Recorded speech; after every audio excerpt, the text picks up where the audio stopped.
Welcome everyone to another episode of Promptly Speaking, where we bring you the stories of the movers and shakers of the industry and their journey to success.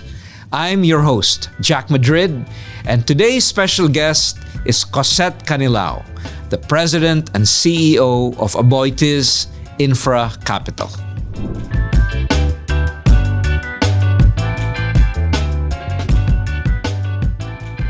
Let's welcome Cosette to the show. Cosette, thank you very much for appearing in my podcast, Promptly Speaking, taking your valuable time to be with us today. Oh, Jack, thank you for having me. It's an honor to be here. Well, thank you for that. We have a lot to chat about. I'm sure our audience is very interested in knowing more about your journey. So maybe we can start there, Cosette. Can you share your career journey that led into leading Aboitiz InfraCapital? Yeah, maybe I should give everyone a little bit of background because I think I'm known only to be the former executive director of PPP Center. But even before that, I started my career in banking, in investment banking, development banking, and then I had advisory. I also went into advisory services with PwC Manila. And then I joined the Standard Merchant Bank, the investment. We did distressed investing. Distressed assets investing. And then shortly after that, I was recruited by the late Secretary Paderanga to join government, to join the PPP Center. So he was the one who asked me to join. And when he asked me, it took him a while to convince me. I told him I don't know anything about, infrastructure. But he firmly believed then that I had all the training and experience to be a good leader in the PPP Center. And so after PPP Center, after 5.5 years, I think, I left the government and rejoined the private sector and joined Atkins Security in Singapore. So I worked in Singapore for about 2 years. And when I left the job, shortly after, I was a headhunter called me and got me, an interview with Sabine Aboitiz. And actually, I got a little bit upset with the headhunter because I wanted some time to, take a break. I wanted to take a break and think about what I wanted to do aside from, going back to full employment. But then, when she told me that, but it's, Sabina Aboitiz wanted to see you. And I said, oh my gosh, I didn't want to blow off any of them. But I went to that interview and then it was an easy interview, easy discussion of the future of what the requirements were and his vision, and as well as what my experiences and also my vision for my my personal purpose, right? So it was a good discussion. And after that one, after several months, Sabine kind of gave me a deadline through, of course, the HR, the Aboitiz HR. Cosette, are you going to join or not? And I said, okay, I think I will, but give me some time. So you did get a little bit of a break after all. Yeah, I did. So I left Atkins Security around March and I joined Aboitiz InfraCapital in October of 2018. Yeah. Okay. The infrastructure arena is perceived as being a male-dominated, environment. So has that posed any challenges that you've had to, navigate and overcome? I didn't feel it personally, there's a lot of women involved in infrastructure, but I suppose at the top level, very few are women. And I don't know, I'm probably just dense. I don't see, such impediments, my gender as an impediment in pursuing what I wanted to do for the company and, for the projects. So I was blind to it. If ever there was, there were any roadblocks presented by my gender, I didn't see it. That's good to hear. On a more personal note, Cosette, how do you, I know you have a very demanding job, but how do you prioritize, health and well-being in both your work and in your life? That's a very good question. So I think that in the past 5 or 7 years, I've been very diligent and religious in getting my annual checkup. So I guess it's very important, right? So before there were only, I only go to the doctor if something's off, right? Yeah. But even when nothing's off, I do get my checkups annually, regularly, and then of course I'm into running, so I do running.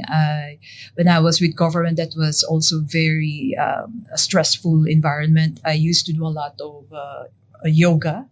I go to a lot of yoga classes. I went to a lot of yoga classes, and that carried on. I've always been active, even when I was young, and it never left me. So whatever's the in thing, I'd probably be doing it, right? So and running came late. Well, Cosette Canilao, runner, that's a bit of an understatement. You are, I would say, a very seasoned marathoner. I recently found out Boston Marathon last April. Can you share with us a little bit about that? How was that? Boston Marathon. So I've been, in a quest of securing 6 stars, meaning running all the international major runs.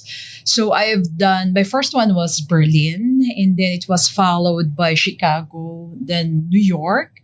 And then I was thinking that I do Boston last because that's the hardest one. The hardest to get into, etc. But I found a way to get into Boston, and I really prepared for it because my personal time kind of deteriorated from the very first run until New York. I think was the last one that I ran before Boston, and so I really trained not really hard, but very well for that one. I prepared myself physically. I went through the all the physical checkup. I run 3 to 4 times a week and did the long runs. It was so, and then I did a lot of traveling. And whenever I'd go, I tried to run. Wherever I'd go, I'd run. So I kind of really prepared for that one. And when I went, we flew to Boston about 2 weeks before the actual marathon because I had to meet up with some friends. And for 2 weeks, I've been running there, the Common, in the Garden. And then when we flew to Washington for a bit and we ran the Lincoln Memorial. And that wow. It's like, if as a tourist, like you'd walk and it's too low, it's too far, running was like, oh my goodness, how many loops would I do? So I kind of got familiar with those places. So I really prepared for it, and like what I told you earlier, I also, a day before the marathon, we drove through the route. I wanted not to be surprised with, where is it going to end and what the elevation, Heartbreak Hill, etc. Is it really a Heartbreak Hill? I don't know the route so well, but I am quite familiar with Heartbreak Hill. Is that in the last stretch of the marathon? Actually, is that in the beginning? No, it's around kilometer 28 actually. So so even before Heartbreak Hill, you'd go into I think 4 or 5 smaller hills, and then Heartbreak Hill, and then still there's a little bit of elevation all throughout as you get into Boston. But it was so fun because I actually prepared for it, and even mentally, I enjoyed it. I enjoyed the crowd. Everyone was like cheering you on from the beginning till the end, right? So fantastic experience. I can only imagine. I do appreciate the hard work and also the, call it, the loneliness of being a long distance runner. So I can only But imagine. I love it actually. I love it when I run. I think that's when you take the exam, these Myers Briggs, right? So the first time I took it, I was an INTJ, an introvert, etc. So that's why I enjoy long distance running. I kind of like talking to myself, thinking I about see. a lot of stuff. And clearing all those And clearing cobwebs, the right? cobwebs, right. Wow, amazing! So You've you have run it. you have You two more. understand it. Yes, I've run one, Uh-huh. and I can only imagine how hard doing four. But you have two more to go. You have London and Tokyo. Tokyo. Yeah. Well, after Boston, I'm sure you will overcome I that. hope so. I need to prepare for those. Cosette, how do you begin your day typically, and at the end of it, how do you like to unwind? Yes, there are two ways. The first one is when I'm training, or if I start my day really early, like 5-4 o'clock. Right. Sometimes I beat the because it's so hot here, so I try to beat the sun. Right. So when I start early, then it's a good day for me. And then, after running probably an hour, 2 hours in the morning, and while taking my coffee, even before I shower, I cool down. I do look at my emails or look at the speeches, the thinking type of work. Then I do that very early in the morning, and then I see. breakfast. Then I end my day very nicely too, especially when I'm in training because I don't drink a lot. so I kind of get myself disciplined that if I'm going to have wine, it will be just a glass of wine because the following day I'll train again. If I'm not in training, if again I start my day early, it's a good day. So, but there are days that I just want to take it easy, but the first thing I do is like open my emails and look at the stuff that I need to do for the day, and a good day ender would be having dinner at home, enjoying it with a glass of wine and some mundane thing in the TV, and talking to my kids and my husband. Okay, great. Well, that sounds the beginning and the end sound like good bookends to what I'm sure are very busy days for you. Now, here's one question. What one word do you think people would use to best describe who Cosette is as a leader, both at home and how would your family also describe you? Your peers and your friends. What are those words to describe who you are? Yeah. I actually asked them. I just did a poll a while ago. I asked them, so what do you think of me as a leader? And most of them answered, in different words. I'm persistent, tenacious, driven as a leader, and dynamic. So those are the words that they use to describe me as a leader. And I'm happy that, I come across as such because I really want to kind of inspire everyone in my team, to have that grit and resilience to really pursue what we've set out to do. Right? I can see those descriptors, in all our interactions. Certainly Aboitiz Infra has been, at the forefront of building, badly needed infrastructure for our country. You've been very active in the Batangas region, and the recent activity, continued activity with the Mactan airport is also very exciting. Can you tell us a little bit about those two projects? I mean, Batangas and Cebu seem to be at the center of what Aboitiz Infra does.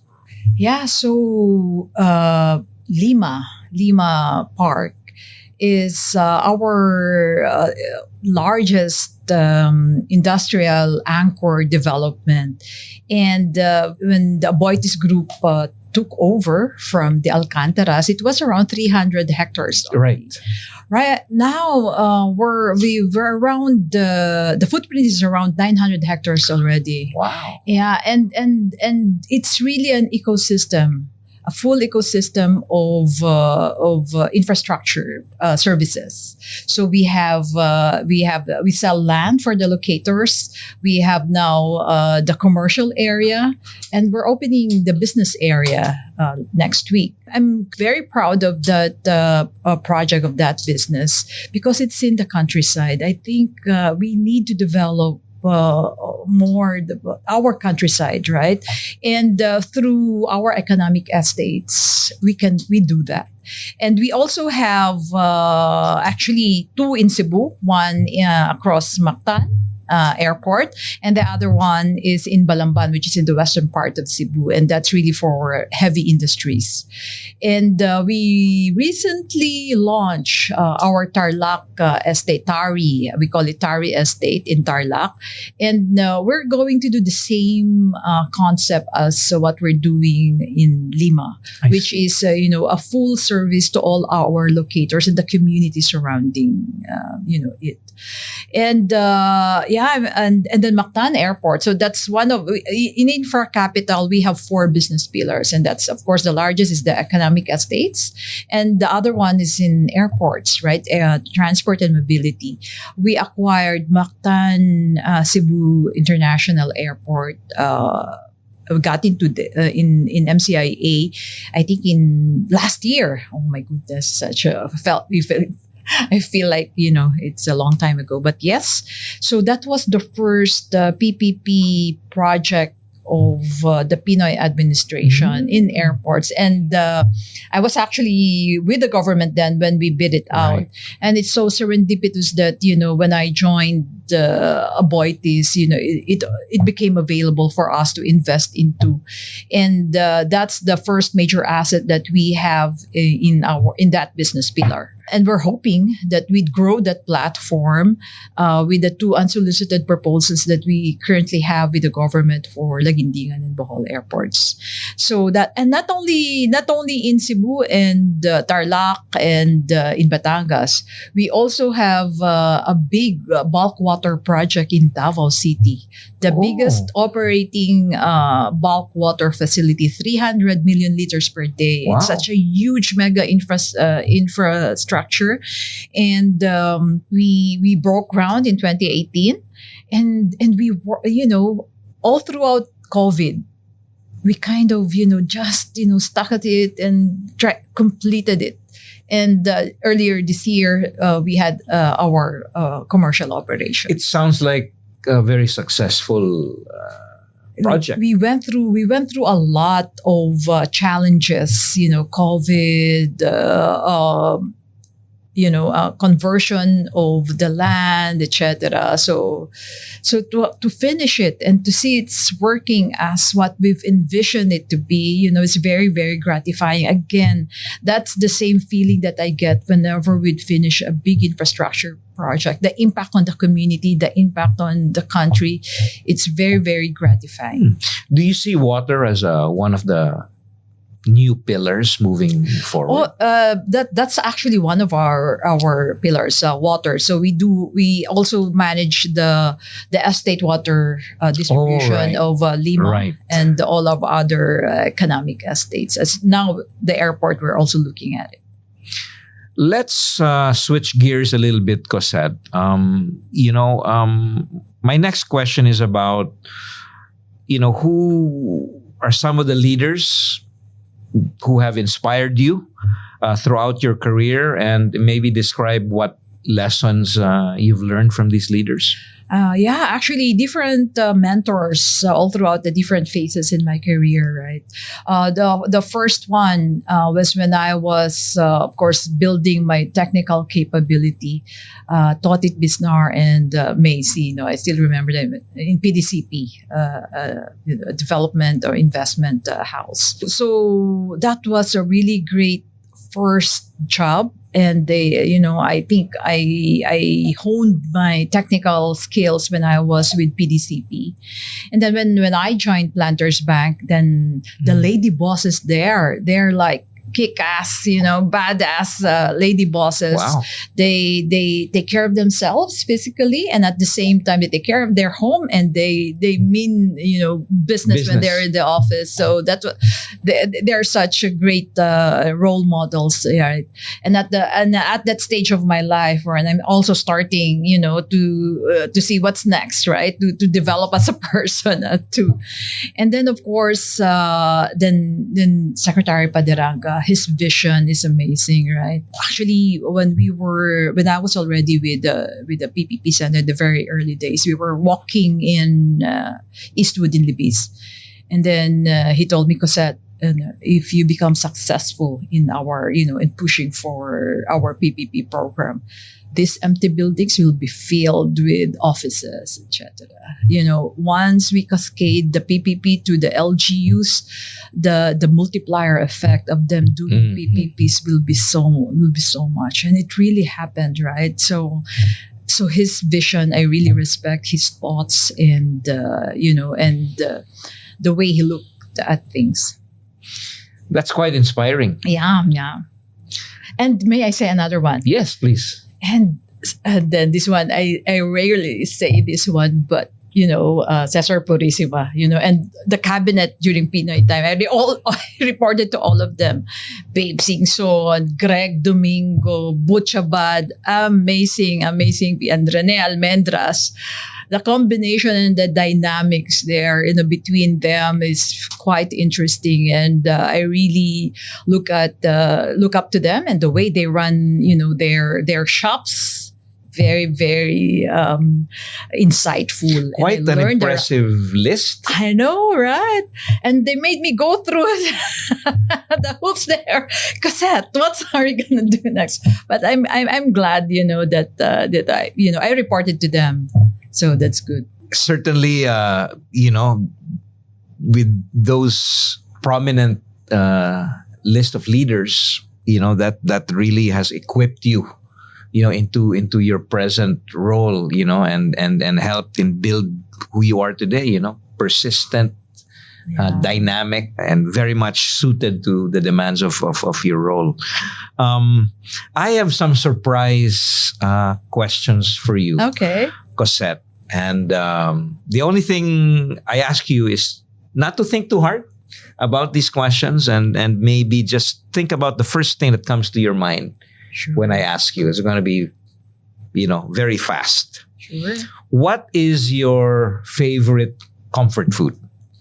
Oh, I'm now into the spicy noodle thing of Din Tai Fung. Okay. What did you want to be when you were a child? I think I wanted to be a chemist. Wow. But you studied accounting and finance. I know. What's your go-to workout music? No, I don't listen to music when I run. Thinking? Yeah. Wow, okay, that's interesting. How do you spend your weekends? If I am not going out, I just stay in my room, lie down in bed, read, watch TV, eat there, If my kids aren't home, that's what I do. Sounds perfect to me. What's the best piece of advice you've ever received? Oh, this one I got when I was in government, and so can I quote two people? Of course. The first one was from Congressman Joey, I forget. Salceda. Yeah. So he was governor then of Albay, I think. And then he told me when I said something about a certain politician who was trying to get help to do their PPPs, I said something, and then he told me, Cosette, you're a technocrat. Remove yourself from politics. Help people. Don't color your service with politics, regardless of who you're dealing with. Help them. So, okay, from him, from Chovy. And then the other one is was from Peter Wallace. So when I was in the PBB, I said, Cosette, don't get drunk with all of this. All of this, the attention, everything, it will go away once you leave office. That is very sound advice. I know. Okay. What is your biggest corporate slang ick? I don't think I can say it in your podcast. Oh, I see. Okay. Any hidden talents that might surprise people? I used to be in the theater when I was in college, right? So I guess very few people know about it. Acting and singing? Acting and singing. Wow. I see that. What's your biggest pet peeve? Evasive answers. When I ask about evasive, right? People being evasive. Yeah. When I ask something and it's like, and when you peel them like an onion, that's my pet peeve. Okay. There's a lot of those people around. I know, Jack. What's the one thing left on your bucket list that you'd need to tick off? I don't know if I could do, a triathlon, maybe a kiddie one. I just want to do all three. Let's say. One triathlon, but not the full one, not even the half one. Just a very very short bike, swim, and run. Okay, well, you already have the running part covered, so that's realistic. Okay, last one. What or who inspires you to be or to do what you do? I really get this feeling more than this psychic income, this gratifying feeling whenever we do good in developing and executing an infrastructure project. When you make a good airport and you see the passengers, enjoying themselves, right? When we do our economic estates and you employ people, right? You make it easier for example, the workers within our estate. Yeah, and the water, when you supply really safe and good water to people, I forget all the dramas, the hardships, the challenges, and we forget, and I want to do it again. That's a great answer, Cosette. And with that reply, I fully understand why you love and enjoy the work that you do. When you see the multiplier effects to the communities that you're building, so I can see that. Let's go back to how you balance the demands, of a high-powered career with your personal life. What other strategies do you use to achieve that? I really have good support, from family, from people, to make it easier for me at home, right? Because I can be a full-time housewife and thinking of what to cook tonight, right? So that one, and then I have a really good support also from my friends, from my running mates, from Filipina CEO Circle, another group that right, and my friends, my friends, from way back. So it's a good support, all and even my professional in the professional circles, right? So you gotta have that circles of friends and people who can support you. So a very solid support structure support groups, who can coach you through. As you look at the future of the country, how would you describe your vision for infrastructure development in the Philippines and your own role, in executing that vision? Well, I hope that we will mature. The environment will mature to be such that the regulatory aspect of doing infrastructure would really rely on contracts rather than on regulatory agencies. That's one. Second, I think more enabling processes and policies for the private sector to continue building the infrastructure that's needed, and really more collaboration with the public sector, with the government in terms of planning. Where do we go? How do we move forward with the infrastructure that we built, especially now because of the technological development? It's not going to be the same policies, the same laws, the same types of processes that we had before. We had to change it, to adapt to what's going to happen in the near future and to what's happening already. You mentioned technology, have you seen some early impact already of artificial intelligence in infrastructure? Well, building management systems, right? That's amazing in terms of maintenance, also in terms of asset management, right? And then for airports, exactly, what the passengers would want from an airport, right? What's their pattern of would they like to go around or rest? So you then adjust and adapt how you design your facilities to fit what the consumers want.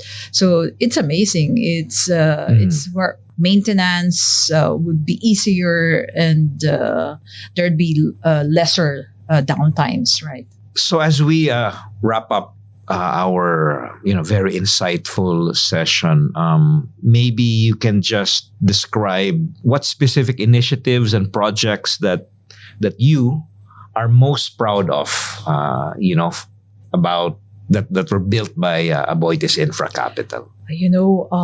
Our growth story is quite amazing. Aboitiz is such a strong conglomerate, but the InfraCapital is actually a startup business which started probably 2014, established in 2014, and only really grew, the past 5 years, right? From when I joined, from only 1 or 2 operating assets, economic estates and the estate water, we now have 5 operating assets: the airport, Mactan, and then bulk Apo Agua, the bulk water, as well as our tower, right? So amazing growth over the past 5 years. Interconnected, and the creation, and then finding synergies on how to really establish how to really kind of extract values from each business pillar and reinforce it, and which would hopefully translate to better services to our customers. Well, that's much to be proud of, indeed. And personally, I've been very impressed with the leadership team that you've built.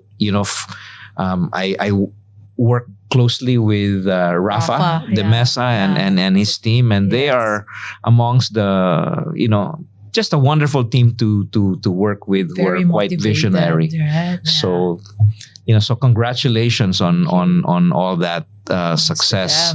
Congratulations to all the team members of InfraCapital. And also to, your commitment and support, to the IBPAP industry. Anytime, Jack. You're doing so well, and you're contributing so much to the country. Well, thank you very much for saying that, Cosette. Infrastructure development is such a critical pillar for nation building. So, Cosette, what message would you like to share and impart to aspiring leaders who want to contribute towards infrastructure? Yeah, I think the first one would be, it's being in infrastructure development, it's a long gestation game. So you need to have a strong heart and strong stomach to just stay there, hang on, and just continue with, for example, policy improvements, to continue with developing projects, in honing it, to continue to overcoming challenges during execution, and to see through it, the end, the product, which is a concrete manifestation of all the heartaches that you will have to go through to do infrastructure development. But towards the end, the experience, the gratifying feeling of, okay, we've hurdled all those problems. You'd want to do it again. So and then the second one is that if you're still young, you join government, because I think the young people have a lot to share to the government. And at the same time, even the seasoned one, I enjoined them to also join government to share their experience, because the young people who join government, they also need older ones to kind of guide them. So joining government for me is, one of the pivotal things that has really changed me as well, and has widened my horizon and my understanding of how things are done. That's such a great piece of advice. I see the persistence part, because that's how people describe you. But encouraging the youth to join government, that's such important advice. Thank you for that. Thank you. So, this has been a very insightful and interesting conversation. I'm sure our audience, has really enjoyed getting to know you a little bit more, and you're describing your career journey, your work-life balance, and the impressive fitness regimen that you follow will be very inspiring. So thank you very much, Cosette, for being a guest at Promptly Speaking. My pleasure, Jack. Thank you for having me.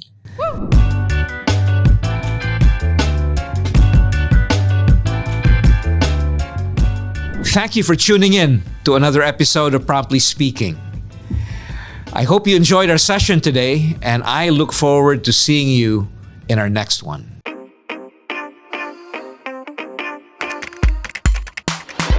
That's information technology and business process management. We are coders and programmers, agile animators, illustrators, auditors, analysts, from consultants to managers, nurturing nurses and doctors, data developers and testers, VA smiling CXRs and artificial intelligence engineers. Oh wait, there's more. We are problem solvers and number crunchers. We speak in several languages, including Java, Python, Python, and so on. And on and on and on. We create heroes and villains. We gain experience and level up in life.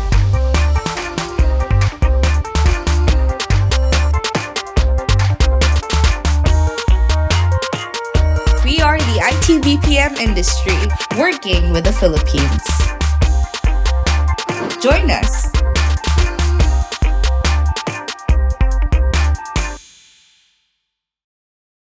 Thanks for listening.